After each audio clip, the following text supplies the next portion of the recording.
Hi, my name is Mackenzie Shannon, and I'm going to be talking about implementing 21st century skills into the classroom. First, we have to ask ourselves, what is the assigned 21st century? Well, Kincaid describes this as being at the threshold of a tipping point in public education. He also believes that the 21st century model is going to better prepare our future generations for the demands of citizenship, the demands of college, and the demands of future careers. Also, according to Kincaid, this figure to the right is what the 21st century learning should look like. We see that there are four main categories that makes it up, and it is an approach that brings together many elements and outcomes that ultimately redefine public education. Going more in depth over this model, we see that it includes core subjects and 21st century themes, learning innovation skills, life and career skills, and information, media, and technology skills. So going over the core subjects, these are going to include English language arts, world languages, arts, mathematics, economics, science, geography, history, and government. The themes are going to be global awareness, financial, economic, business, and entrepreneurial literacy, civic literacy, health literacy, and environmental literacy.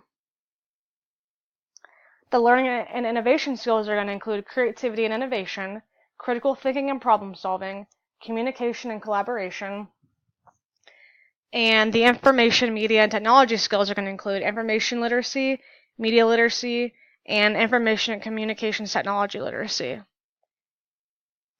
And finally, we have the life and career skills. These are going to include flexibility and adaptability, initiative and self-direction, social and cross-cultural skills, productivity and accountability, and leadership and responsibility. The main education support systems that make up this model are going to be 21st century standards and assessments, curriculum and instruction, professional development, and learning environments. So why do we need a new model for education? Well, Kincaid directly stated that doing well in school no longer guarantees a lifelong job or career as it did for previous generations of Americans. He also added that the new social contract is different. Only people who have the knowledge and skills to negotiate constant change and reinvent themselves for new situations will succeed. There are also three main ideas about why we need a new model for education. The first one being that the world is constantly changing and improving. We're seeing industries, occupations, and service economies accelerating and advancing faster than we know it. And global competition is continuing to become more fierce. Secondly, the United States education system has not yet adjusted to the accelerating world. We see that public education is not doing enough to prepare students for the workforce, for the duties as Americans, and for economic demands of the 21st century. We see that education no longer guarantees academic skills and proficiency skills. And finally, we see that students lack the support from their families, and they lack the support financially. And because of this, it becomes hard for them to stay in school.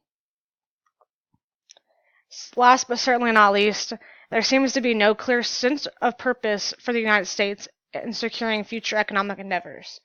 We see that the U.S. is becoming complacent. We're seeing less and less STEM, which is science, technology, engineering, and mathematics, workers in this vital necessary field. We see that Asia and Europe are making headway and catching up to the United States. And economic growth from technological advances since the 1980s is likely to max out, according to Kincaid. So why is it important in general? Well, according to William Mathis, implementing 21st century skills and learning can promote various things. Among these things, increased ability and willingness to learn new skills faster, a better sense of responsibility in students, the ability to evaluate information, they're going to gain team player skills, they're going to become more culturally diverse, they're going to become more creative, and they're going to have better negotiation skills. So why is it important to teach in schools? Well, David Ross describes 21st century skills as essential for success in schoolwork and in life. He thinks that it sets them up for successful learning in the classroom by emphasizing the use of the 4 C's. These include communication, collaboration, critical thinking, and creativity. So now that we have all this information, how can we implement this into the classroom? Well, Saavedra and Ofer conducted research that suggests that there are 9 lessons on how to teach these 21st century skills. The first one, making it relatable and relevant to real life. Secondly, emphasizing why it is important that they are learning what you're teaching.